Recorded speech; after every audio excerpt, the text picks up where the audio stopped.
आशा है कि आप सब लोग अपने घर में सुरक्षित होंगे और अपना ज्ञान कोश लगातार बढ़ा रहे होंगे। ठीक है, जैसे कि आप सब लोगों ने पिछली वीडियो में अच्छा रिस्पांस दिया था और अब जो सजेशन आया है वो कंक्रीट टेक्नोलॉजी के लिए आया है, तो अब हम कवर अप करेंगे concrete technology.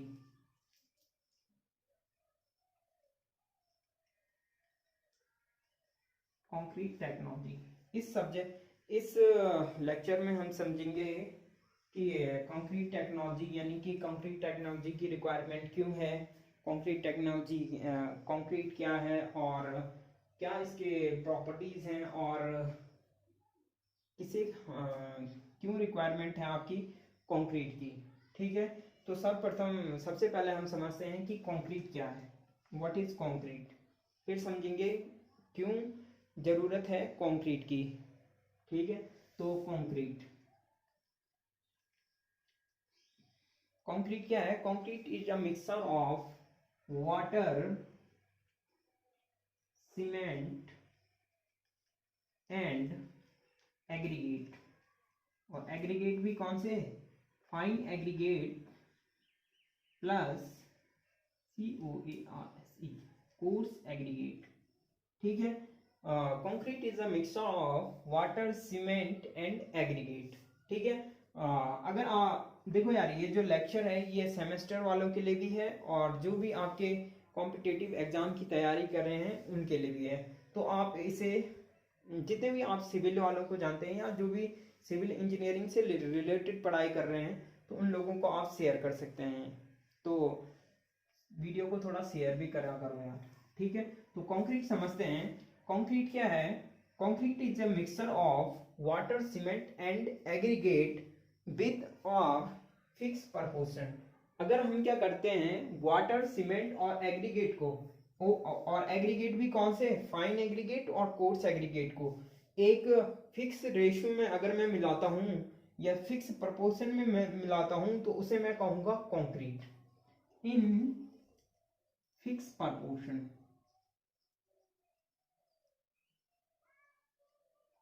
It is called concrete. और कथा लिखने में तो आप माहिर हैं, अगर आप सेमेस्टर में हैं तो आप इसे थोड़ा खोल के लिख सकते हैं। ठीक है, वाटर जो काम करेगा वो काम करेगा आपका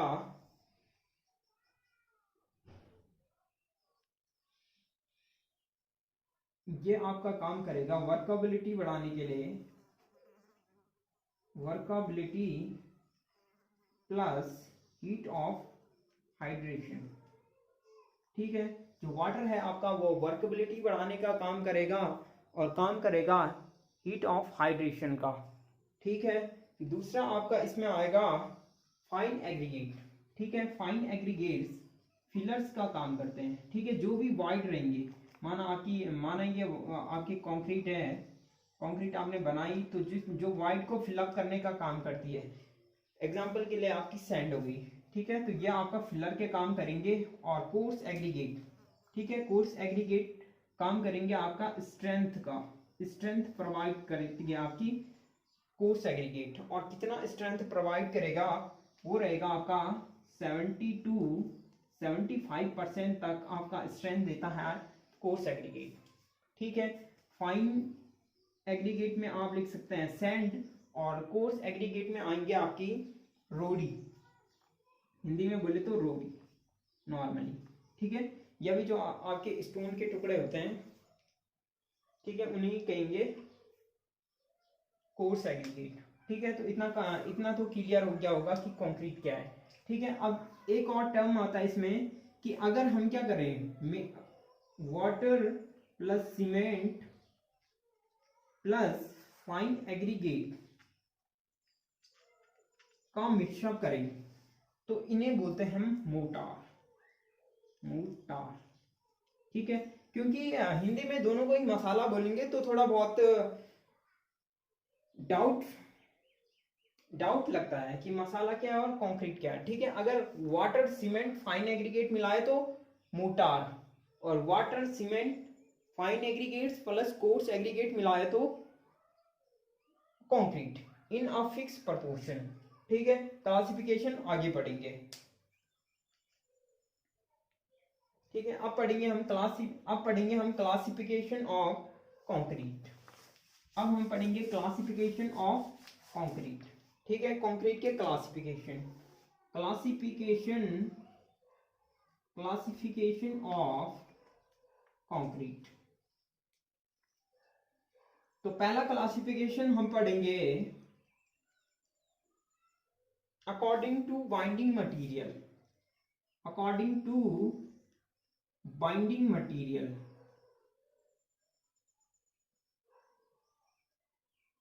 अकॉर्डिंग टू बाइंडिंग मटेरियल जो हमारा क्लासिफिकेशन रहता है, ये सिर्फ उसके नाम पे रहता है यार। बाइंडिंग मटेरियल के रूप में अगर हम सीमेंट यूज कर रहे हैं तो सीमेंट कंक्रीट, लाइम यूज कर रहे हैं तो लाइम कंक्रीट, मड यूज कर रहे हैं तो मड कंक्रीट, और जिप्सम यूज कर रहे हैं तो जिप्सम कंक्रीट। ठीक है, तो पहला आपका रहेगा लाइम कंक्रीट।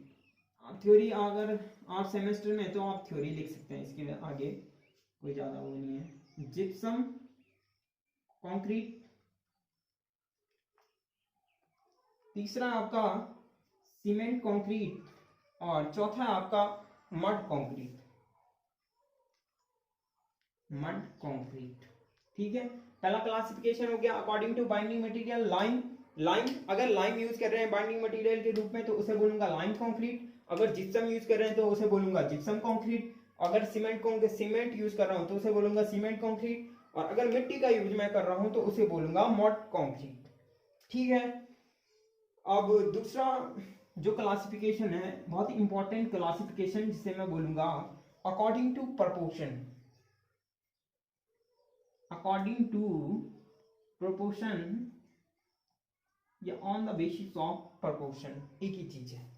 ठीक है, तो यहां पे मैं लिखता हूं टाइप्स ऑफ ग्रेड। दूसरा आपके रहेगा ग्रेड, तीसरा आपका रहेगा प्रोपोर्शन। क्या रहेगा प्रोपोर्शन? ठीक है, तो पहला आपका टाइप्स रहेगा कंक्रीट का ऑर्डिनरी कंक्रीट।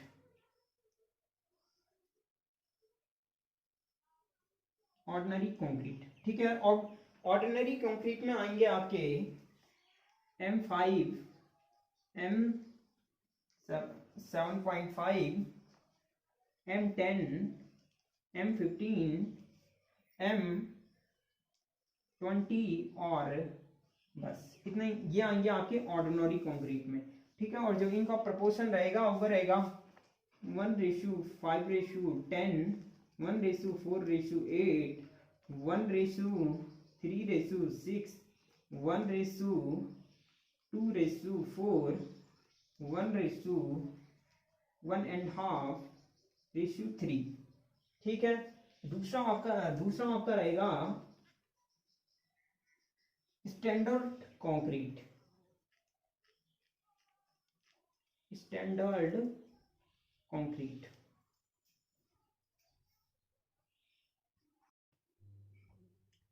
दूसरा आपका रहेगा standard concrete.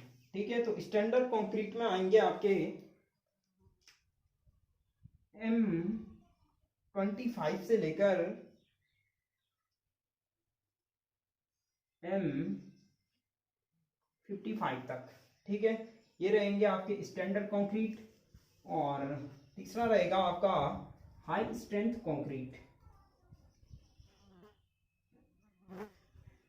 High strength concrete, तो वो रहेगा आपका M60 से लेकर M80 तक।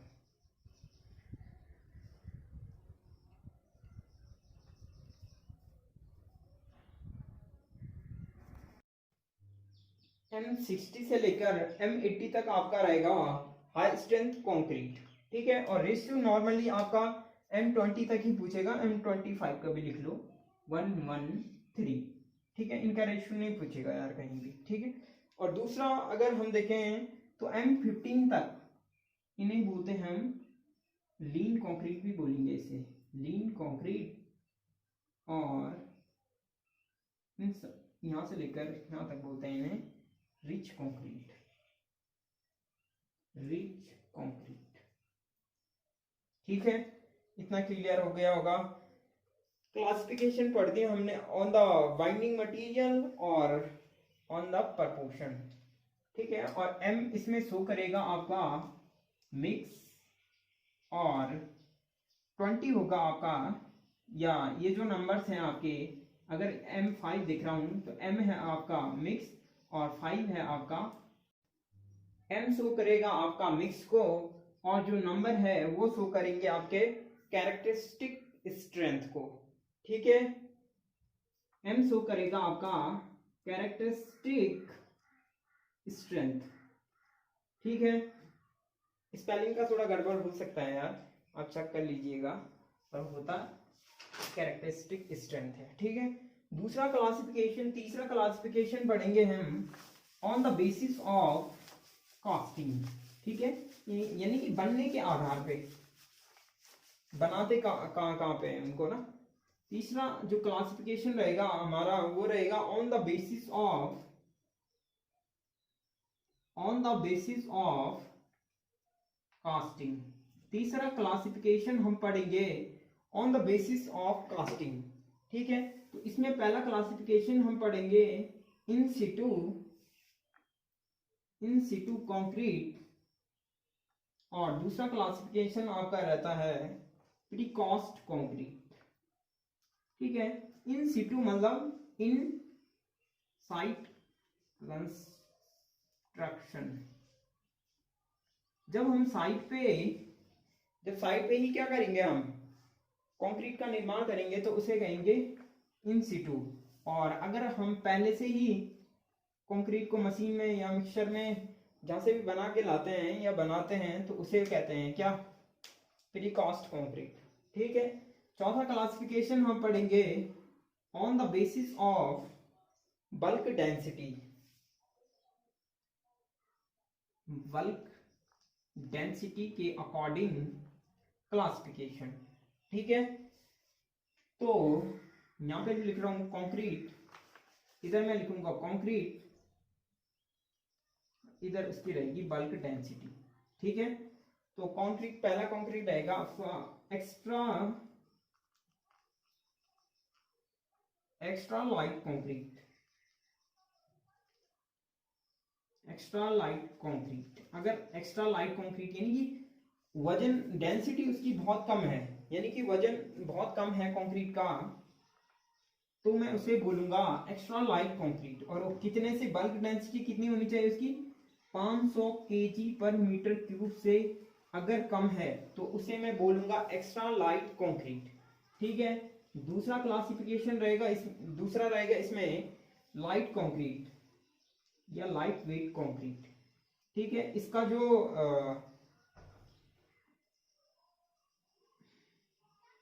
बल्क डेंसिटी रहेगी वो रहेगी 500 to 800 kg पर मीटर क्यूब। ठीक है, तीसरा आपका रहेगा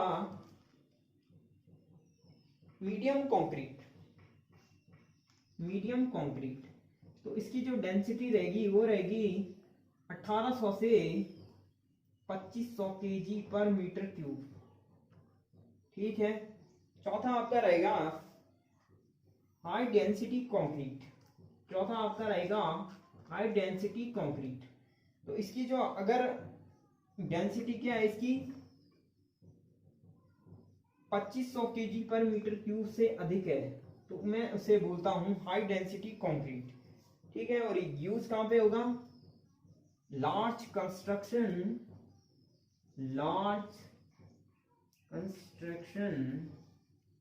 एंड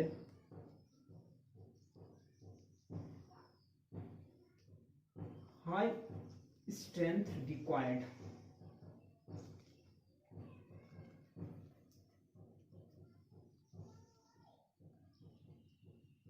अगर क्या है, लार्ज कंस्ट्रक्शन वर्क करना है और उसमें रिक्वायरमेंट है हाई स्ट्रेंथ की, तो मैं use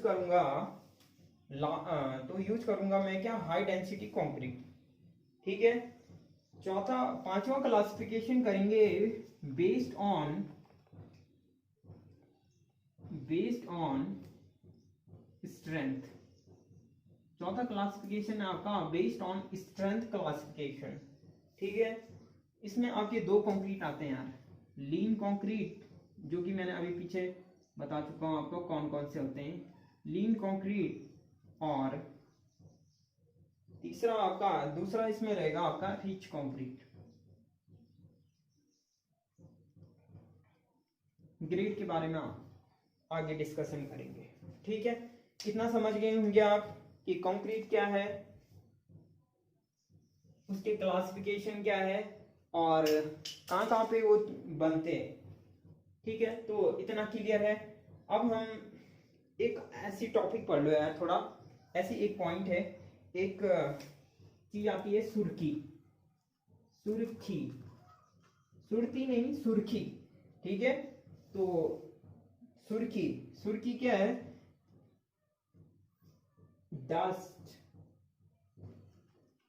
form of, dust form of burn clay, picture दिख जाएगी आपको।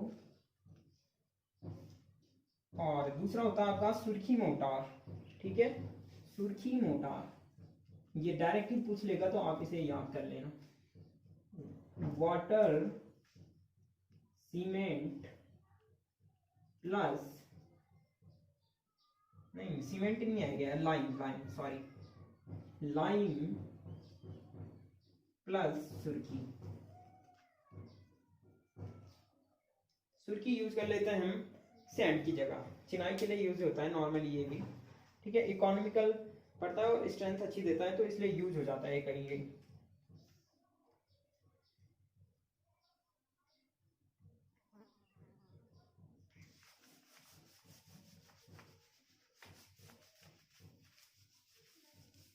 ठीक है, तो कंक्रीट हो गया। थोड़ा देख लेते हैं कि कंक्रीट टेक्नोलॉजी क्या होता है, ठीक है।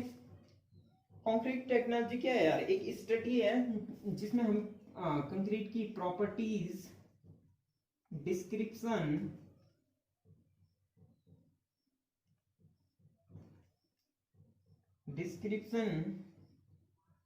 और यूज के बारे में पढ़ेंगे, यूजेस के बारे में पढ़ेंगे, यूजेस के बारे में पढ़ेंगे, उसे ही कहते हैं हम कंक्रीट टेक्नोलॉजी। प्रॉपर्टीज मतलब उसके सिद्धांत, पानी ज्यादा मिलाएंगे कम मिलाएंगे तो क्या, कम पानी कम मिलाएंगे तो क्या होगा, ज्यादा मिलाएंगे तो क्या होगा। तो यही होती हैं आपकी प्रॉपर्टीज, प्रॉपर्टीज होंगी, या हार्डन स्टेज, प्लास्टिक स्टेज, तो ये रहेंगी इसकी प्रॉपर्टीज। और कितना स्ट्रेंथ देगा, कितने दिन में, क्या क्या अलग अलग प्रॉपर्टीज रहेंगी, उनको पढ़ेंगे। डिस्क्रिप्शन मतलब होता है कि इसके बारे में चर्चाएं पढ़ेंगे, विवरण पढ़ेंगे कि कैसे कैसे ये बनता है, कितने टर्म्स में, कौन कौन से स्टेप में इसे बनाते हैं, इसी को बोलते हैं डिस्क्रिप्शन। और यूजेस आपको पता ही है कहाँ कहाँ पे यूज करेंगे, ठीक है। तो इसी को मैं बोलूंगा the subject of engineering science, the subject of civil engineering in which we study properties, description and uses of concrete, it is called concrete technology, ठीक है। अब थोड़ा कंक्रीट के ऑपरेशन के बारे में पढ़ लेते हैं हम। तो कंक्रीट के ऑपरेशन जो हम पढ़ते हैं यार, वो पढ़ते हैं आईएस कोड 456/2000 के अकॉर्डिंग, ठीक है। Concrete operation, operation according IS 456/2000, ठीक है। तो सबसे पहले क्या करना, अगर हमें कंक्रीट मिलाना है, बनाना है, ठीक है, तो सबसे पहले हम क्या करेंगे, मटेरियल का कलेक्शन करेंगे, कलेक्शन करेंगे आप मटेरियल का, या स्टोरेज करेंगे, या फिर उसका सप्लाई करेंगे। अगर आपके पास नहीं है तो आप सप्लाई करके लाएंगे, ठीक है। सप्लाई ऑफ मटेरियल, जो भी आपके मटेरियल्स हैं उनका सप्लाई करके लाएंगे आप, ठीक। तो उसके पहले सबसे पहले हम करते हैं बैचिंग, यानी कि बैच बनाते हैं, अलग अलग सीव एनालिसिस करेंगे या जो भी चीजें करेंगे। या बैचिंग आपकी दो टाइप से कर सकते हैं आप, या बाय वेट हो सकती है या बाय वॉल्यूम हो सकती है, ठीक है। वेट का एग्जांपल आपको पता है कि मैं दुकान में गया, और मैं 2 किलो आटा लेके आया, 2 kg आटा दुकान से लेके आया मैं, ठीक है। तो ये हो गया बाय वेटिंग। और मैं पड़ोस में गया, एक थाली आटा लेके आया और एक थाली बाद में लौटा दिया, ठीक है। तो ये हो गया बाय वॉल्यूम, ठीक है। इसके बाद आप करेंगे मिक्सिंग, इसके बाद आप करेंगे ट्रांसपोर्टेशन, या माना मैं नीचे वाले फ्लोर पे बना रहा हूँ सीमेंट कंक्रीट और डालना हमने इसे दूसरे लेवल पे है, तो यहाँ से ऊपर तक जो मैं जिस भी प्रोसेस से मैं इसे ऊपर तक ले जा रहा हूँ इसे ही कहूँगा ट्रांसपोर्टेशन या ट्रांसपोर्टेशन कह लो इसे, ठीक है। इसके बाद मैं इसे बिछाता हूँ, इसे कहते हैं प्लेसिंग। उसके बाद कॉम्पैक्शन करूंगा उसका, तो उसे बोलूंगा कॉम्पैक्टिंग या कॉम्पैक्शन। तीसरा पॉइंट आपका रहेगा जॉइंट मेकिंग एंड फिनिशिंग, तीसरा मतलब इसके बाद का जॉइंट मेकिंग एंड फिनिशिंग। इसके बाद आपका करते हैं क्यूरिंग,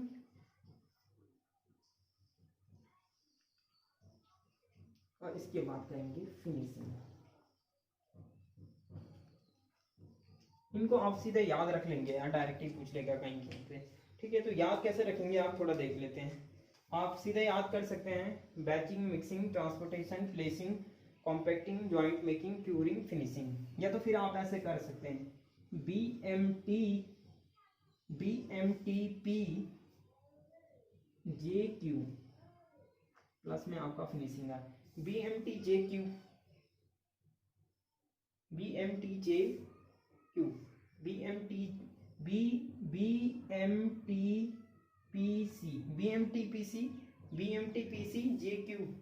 BMTPC, ठीक है।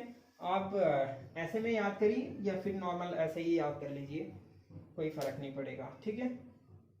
तो ये आपके कंक्रीट के ऑपरेशन रहेंगे, इसका विस्तार पूर्वक हम पढ़ेंगे आगे। नॉर्मली थोड़ा फिनिशिंग का भी टाइप रहेंगे, तो फिनिशिंग के टाइप्स को पढ़ लेते हैं थोड़ा, किन किन स्टेप में हम फिनिशिंग को पूरा करते हैं।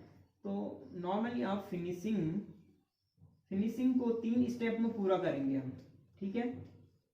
फिनिशिंग को 3 स्टेप में पूरा करेंगे। पहला आपका रहेगा स्क्रीडिंग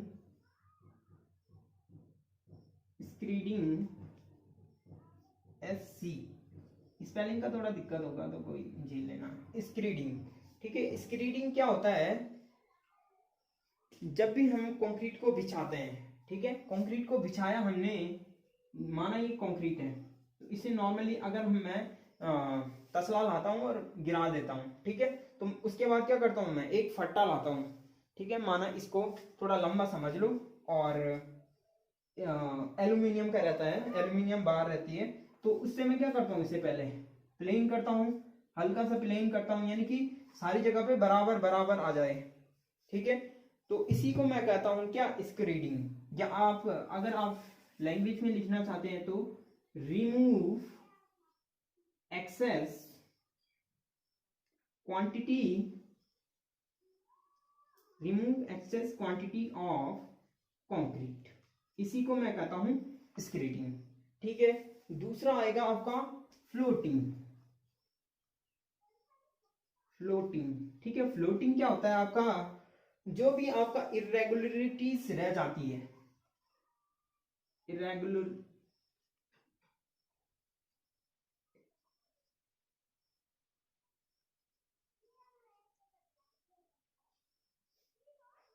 जो भी आपकी इरेगुलरिटीज रह जाएंगे यार कंक्रीट में, अगर सरफेस से मैं उनको क्या करूं, रिमूव इरेगुलरिटीज बोल दूं मैं इसे नॉर्मली, तो उसे कहूंगा मैं क्या, फ्लोटिंग। देखिए ये रहेगा आपका वुडन फ्लोट, ठीक है। तो आपने देखा होगा पहले एक एल्यूमिनियम का लंबा सा डंडा लेते हैं, उससे बराबर कर देते हैं, और फिर इसके बाद इससे थोड़ा प्लेन करते हैं उसको, ठीक है। तो इसको मैं बोलता हूँ वुडन फ्लोट, और एक दूसरा फ्लोट यूज होगा वुल फ्लोट, ठीक है। वो आपको पिक्चर में दिख जाएगा, इसे मैं नॉर्मली बोलता हूँ आपका वुडन फ्लोट, ठीक है। तो इससे करते हैं हम फ्लोटिंग, ठीक है। तीसरा आपका रहेगा जो सबसे लास्ट प्रोसेस रहता है, वो रहेगा आपका ट्रॉवलिंग, ट्रॉवलिंग, ठीक है। ट्रॉवलिंग आपको पता ही है। Final operation of concrete called final operation of concrete, ठीक है। कंक्रीट पे जो मैं फाइनल मतलब स्मूथ सरफेस प्रोवाइड करता हूँ उसे मैं बोलता हूँ ट्रॉवलिंग, और हिंदी में बोलेंगे इसे कर्निंग, ठीक है। तो ये आपका trowel.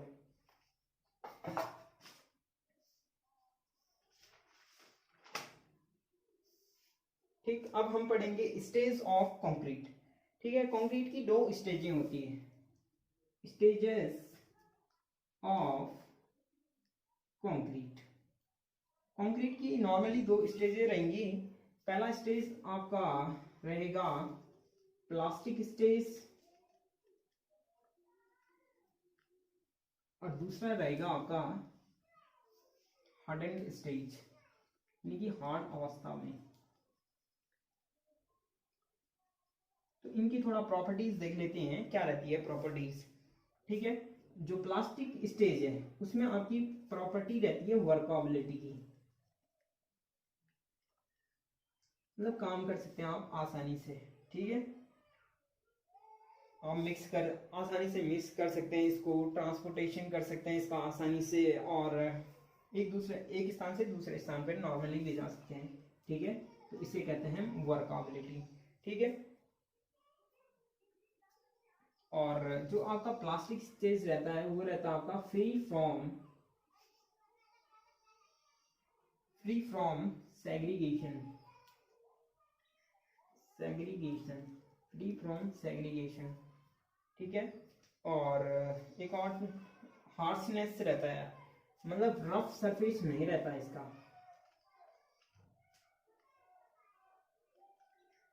Surface free, rough surface नहीं रहेगा आपका, स्मूथ रहेगा ये, ठीक है। और ब्लीडिंग भी नहीं होती है इसमें, ठीक है। ब्लीडिंग आपको पता है कि पानी अलग चला जाता है, ठीक है। तो प्लास्टिक स्टेज में नॉर्मली एक मिक्सचर के रूप में रहेगा, ठीक है। तो आप लिख सकते हैं फ्री फ्रॉम ब्लीडिंग। ब्लीडिंग पता है आपको, ब्लीडिंग क्या है कि जब हम कंक्रीट को डालेंगे और इससे क्या होगा, आपका पानी अलग बहने लग जाएगा, ठीक है। तो इसे मैं कहता हूं ब्लीडिंग। और सेग्रीगेशन में क्या होगा, आपका पानी अलग चला जाएगा, सीमेंट अलग चला जाएगा, फाइन एग्रीगेट अलग, जो भी आपके कोर्स एग्रीगेट है वो अलग निकल के आ जाएंगे, ठीक है। तो उसे मैं कहूंगा सेग्रीगेशन, या अलग अलग हो जाएंगे सारे पार्टिकल्स, उसी को मैं कहूंगा सेग्रीगेशन, ठीक है। और हार्डेंड स्टेज में जो प्रॉपर्टीज रहेगी वो रहेगी आपकी स्ट्रेंथ,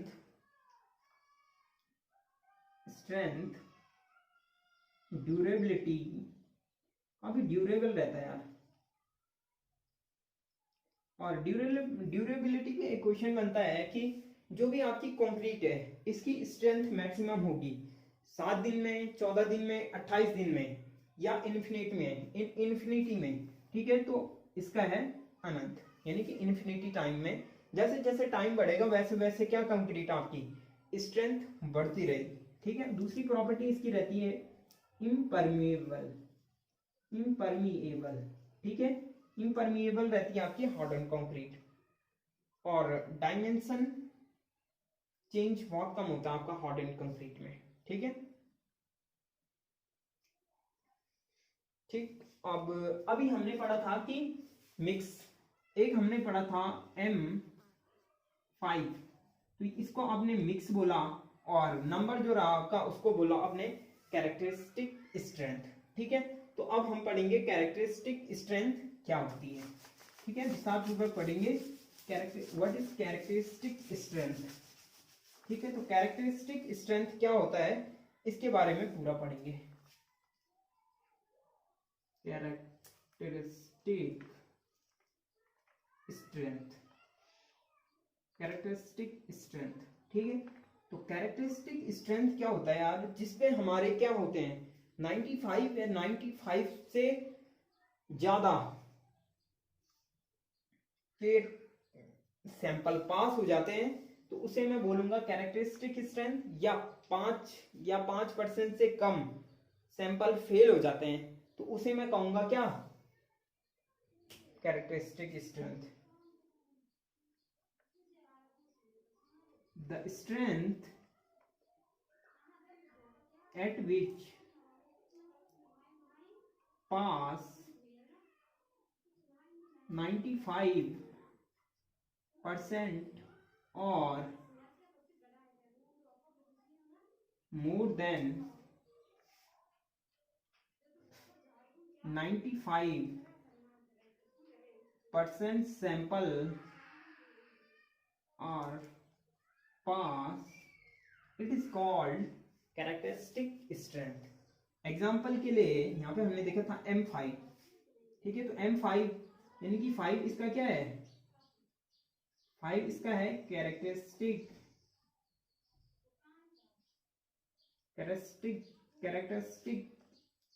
स्ट्रेंथ। तो 5 इसका क्या है, कैरेक्टरिस्टिक स्ट्रेंथ है, ठीक है। अब कैरेक्टरिस्टिक स्ट्रेंथ 5 है, इसका मतलब क्या है कि अगर हमने 100 सैंपल तैयार करे, ठीक है, यानी कैरेक्टरिस्टिक स्ट्रेंथ कितनी इसकी 5 न्यूटन पर mm², 5 न्यूटन पर mm², ठीक है। तो 5 न्यूटन पर mm² है इसका कैरेक्टरिस्टिक स्ट्रेंथ। इसका मतलब है कि अगर हमने 100 सैंपल तैयार करे, ठीक है, अगर हमने 100 सैंपल तैयार करे तो उसमें 95% जो सैंपल थे, 95 जो सैंपल थे उनकी जो कैरेक्टरिस्टिक स्ट्रेंथ क्या थी, 5 न्यूटन पर mm² थी या इससे ज्यादा थी। 95 थे या 95 से ज्यादा थे, ठीक है। तो समझ गए होंगे आप कैरेक्टरिस्टिक स्ट्रेंथ। तो आगे हम पढ़ेंगे, और जो कैरेक्टरिस्टिक स्ट्रेंथ कैलकुलेटेड की जाती है यार, वो करी जाती है 28 डेज, कैलकुलेटेड एट 28 डेज, ठीक है। और जो आपका साइज रहेगा, एग्रीगेट का साइज रहेगा, वो रहेगा आपका 20 mm, ठीक है। और क्यू साइज रहेंगे आपके 15 × 50 सेंटीमीटर, ठीक है। क्यूब साइज मतलब, क्यूब मतलब समझ गए होंगे आपकी, जिसकी क्या होगी 28 दिन। क्या करते हैं हम कैरेक्टरिस्टिक स्ट्रेंथ निकालने के लिए कंक्रीट के क्यूब बनाते हैं, ठीक है, जिनको तीनों डायमेंशन क्या रहेगी 15 सेंटीमीटर या 150 mm रहेगी, ठीक है। और इसके बाद इस पे क्या करेंगे, स्ट्रेंथ का टेस्ट करेंगे इस पे, जितने भी आप क्यूब बनाएंगे। और अगर आपके क्या होते हैं,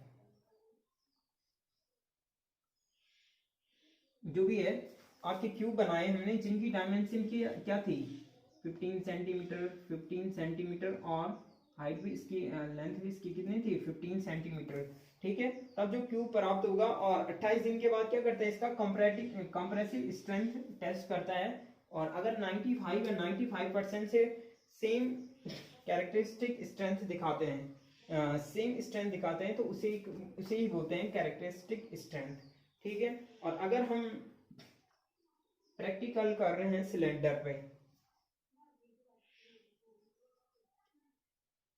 तो ये रहेगा आपका 15 सेंटीमीटर इसका रहेगा डाया, और जो हाइट रहेगी सिलेंडर की वो रहेगी 30 सेंटीमीटर, 30, ठीक है। समझ गया। कैरेक्टरिस्टिक स्ट्रेंथ निकालने के लिए क्या करेंगे, पहले हम क्यूब बनाएंगे, ठीक है, और 15 दिन तक इसे क्या करेंगे, सुखाएंगे या जो भी आपका ड्राई करेंगे 28 दिन तक। और 28 दिन के बाद इसे क्या करेंगे, टेस्ट करेंगे। और अगर 95 या 95% सेम स्ट्रेंथ को शो करते हैं, ठीक है, तो उसे कहूंगा मैं क्या, कैरेक्टरिस्टिक स्ट्रेंथ, ठीक है। और अगर सिलेंडर पे चेक करते हैं तो डाया रहेगा आपका कितना 15 सेंटीमीटर डाया रहेगा, और जो हाइट रहेगी सिलेंडर की वो रहेगी 30 सेंटीमीटर, ठीक है। और जो आपका सिलेंडर रहेगा यार, उसका स्ट्रेंथ कम रहेगा क्यूब से, ठीक है। और कितना कम रहेगा ये देख लीजिए, strength of concrete cube equal to ये रहेगी आपकी 5/4 यानी कि 1.25, यानी कि 25% ज्यादा रहती है आपकी स्ट्रेंथ किसकी, क्यूब की, स्ट्रेंथ ऑफ सिलेंडर सिलेंडर से कितनी ज्यादा रहेगी? अगर इसकी 100 है तो अगर इसकी स्ट्रेंथ 100 है तो जो भी आपका क्यूब है उसकी स्ट्रेंथ कितनी रहेगी? 125% रहेगी। ठीक है। और अगर हमने यहां से निकालना है स्ट्रेंथ ऑफ सिलेंडर,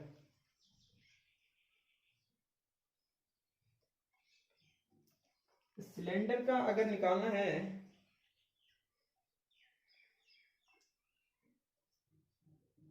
सिलेंडर का अगर स्ट्रेंथ निकालना है तो वो रहेगी आपकी कितनी?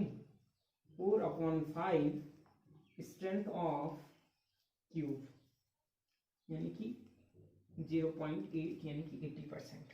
ठीक है, तो इतना समझ गए होंगे आप। ठीक है। और एक और चीज यार, अगर क्या होगा, अगर आपका स्ट्रेंथ, आपने स्ट्रेंथ चेक करे स्टार्ट के 3 क्यूब पे, ठीक है, और अगर स्ट्रेंथ का 3 क्यूब का जो स्टार्ट के 3 क्यूब आपने चेक करे, अगर उनमें कैरेक्टरिस्टिक स्ट्रेंथ का डिफरेंस 3 सैंपल में 1.5 न्यूटन पर एमएम से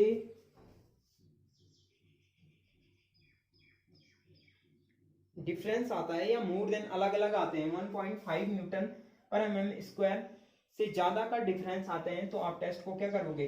दोबारा करोगे। ठीक है, समझ गया कैरेक्टरिस्टिक स्ट्रेंथ क्या होती है?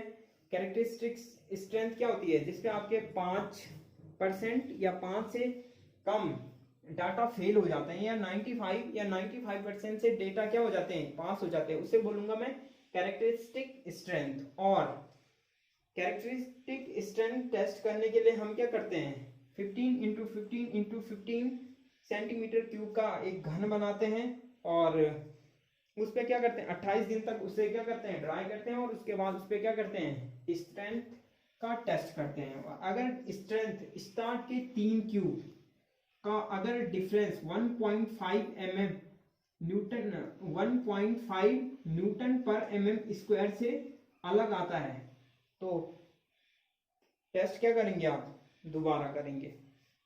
ठीक है। अब थोड़ा देख लेते हैं हम टाइप्स ऑफ ग्रेड। नॉर्मली हम पढ़ लिए थे, हमने जो भी क्लासिफिकेशन पढ़ा था कंक्रीट का वही है, अलग नहीं है कुछ, बस थोड़ा नाम अलग। Types of grade. ठीक है। नॉर्मली आपके 15 ग्रेड होते हैं कंक्रीट के। नॉर्मली कितने ग्रेड हैं? 15 ग्रेड, जो कि आप पीछे पढ़ चुके हैं। कौन कौन से? M5 to M80 तक। ठीक है, वो मैं पीछे लिखा चुका हूँ कौन कौन से रहते हैं। M5, M7.5, M10 जो भी रहेंगे। ठीक है। और अकॉर्डिंग टू आईएस कोड 456 2000 के अकॉर्डिंग जो कोड ग्रेड रहते हैं वो रहते हैं 60 ग्रेड। ठीक है, मेनली हम इन्हीं को पढ़ते हैं। ठीक है, तो 60 ग्रेड कौन कौन से रहेंगे? वो रहते हैं आपके M10, M15, M20, M25, M30, M35 और M20। According to IS code जो ग्रेड होते हैं वो कितने होते हैं? 7 होते हैं। और जो नॉर्मली ग्रेड होते हैं कितने होते हैं? 15 होते हैं। और कौन कौन से होते हैं? M5, M7.5, M10, M15, M20, M25, M30 और कितने तक? M80 तक। ये होती हैं आपकी नॉर्मल 15 ग्रेड। ठीक है, तो ऑर्डिनरी ग्रेड आपको पता है कहां से होते हैं? M5 से लेकर M20 तक आपके होते हैं नॉर्मल ग्रेड। M25 से लेकर M55 तक होती है आपकी स्टैंडर्ड ग्रेड, और M60 से लेकर M80 तक होते हैं आपकी हाई स्ट्रेंथ ग्रेड।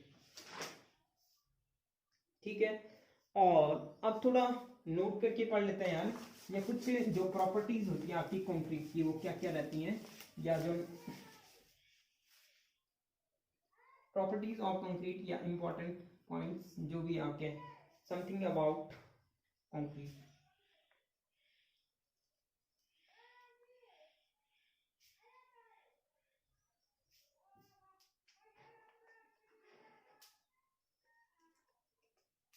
ये आपको याद ही करनी पड़ेगी यार।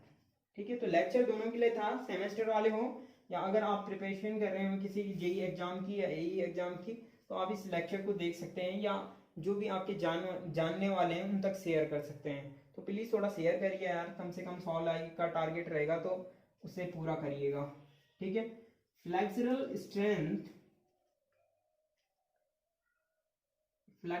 Strength of concrete, flexural strength of concrete ये रहेगी आपके 0.7 अंडर रूट FCK। ठीक है,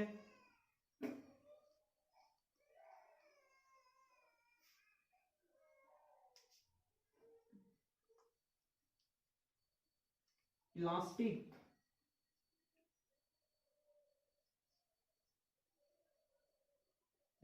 मॉडुलस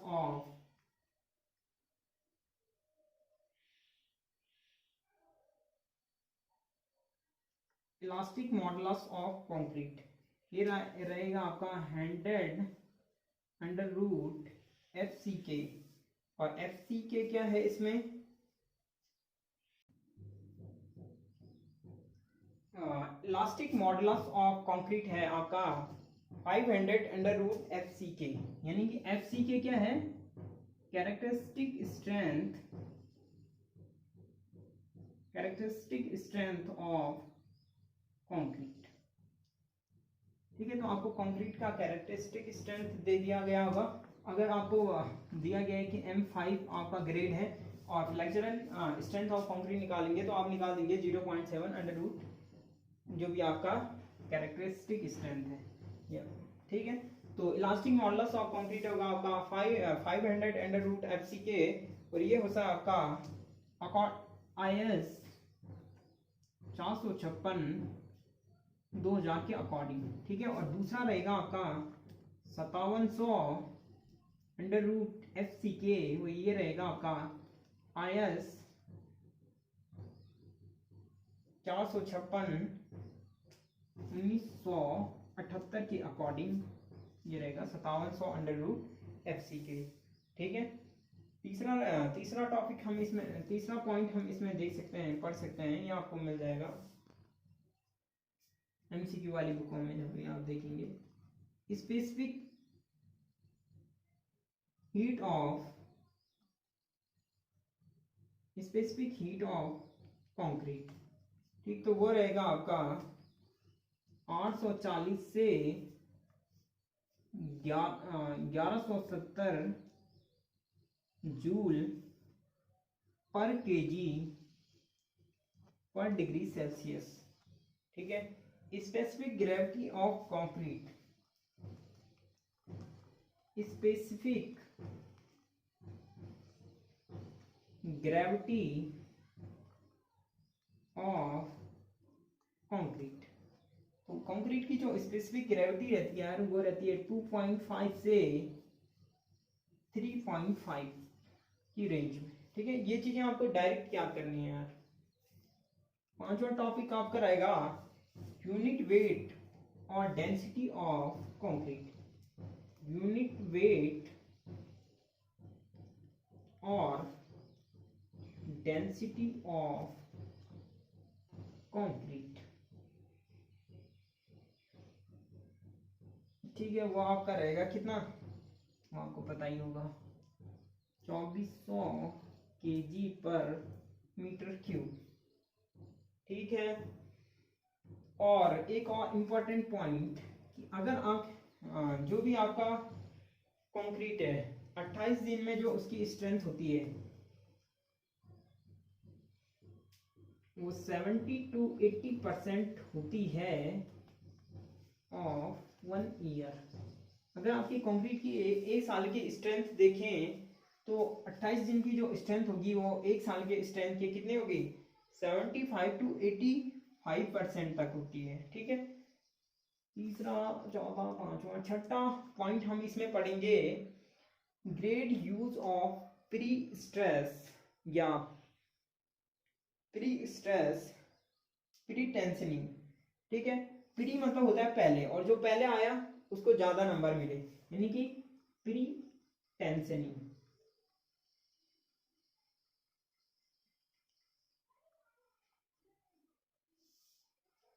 प्री टेंशनिंग में जो ग्रेड यूज करेंगे हम कंक्रीट का वो रहेगा M40।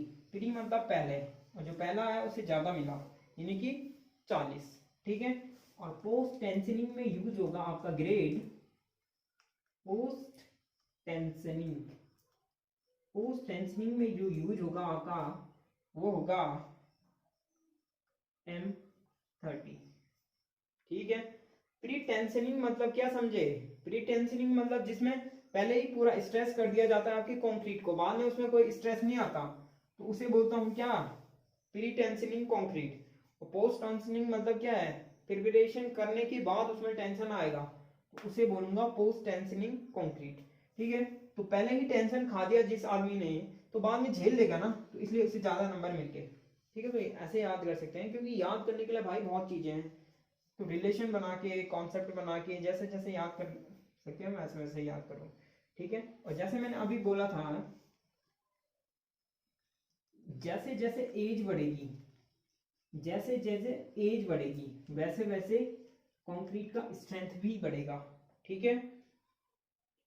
और कंक्रीट अगर आप बना रहे हैं तो उसमें यूज कौन सा होगा? पानी। उसका पीएच वैल्यू क्या रहेगा? पीएच वैल्यू कंक्रीट का, पानी का जो कंक्रीट में यूज करते हैं, तो वो रहेगा आपका 6 से 9 के बीच में।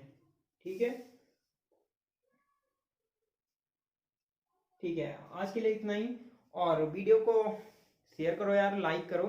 100 लाइक्स का टारगेट है, और इस वीडियो को हर कोई देख सकता है। आप सेमेस्टर में हैं या आप तैयारी कर रहे हैं किसी कॉम्पिटिटिव एग्जाम की, तो लाइक शेयर एंड सब्सक्राइब। मिलेंगे नेक्स्ट चैप्टर, किसमें? सीमेंट में। ये था आपका इंट्रोडक्शन, पहले बताना चाहिए था, लास्ट में बता रहा हूँ।